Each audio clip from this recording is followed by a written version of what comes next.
আজ তোমাদের সাথে শেয়ার করব আমি কিভাবে চিকেন কষা বানাই। ঠিক কষা না, ঝোল ঝোল করেই বানিয়েছিলাম। তো ফার্স্টে চিকেনটাকে একটু ভিনিগার দিয়ে ম্যারিনেট করে রেখেছিলাম। দেন কড়াইতে সাদা তেল দিয়ে আলুটাকে নুন হলুদ দিয়ে ভেজে তুলে রেখেছিলাম।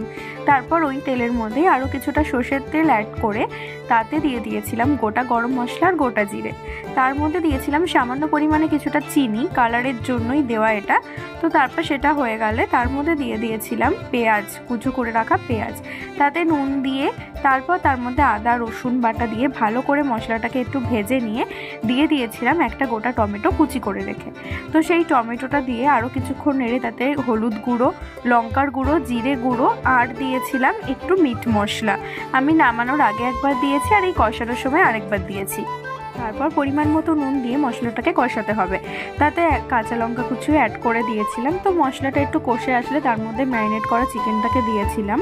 তো চিকেনটাকে এবার ভালো করে কিছুক্ষণ ধরে কষাতে হবে। চিকেনটা যখন প্রায় কষে আসবে তখন তার মধ্যে অ্যাড করে দিয়েছিলাম ভেজে রাখা আলুগুলো।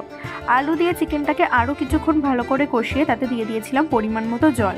ওই যে বললাম ফার্স্টেই একটু ঝোল ঝোল রেখেছিলাম, তো বেশি করেই জল দিয়েছিলাম। দেন এলে উপর থেকে আরও কিছুটা মিট মশলা গুঁড়ো দিয়ে নামিয়ে নিলেই রেডি আমাদের চিকেন।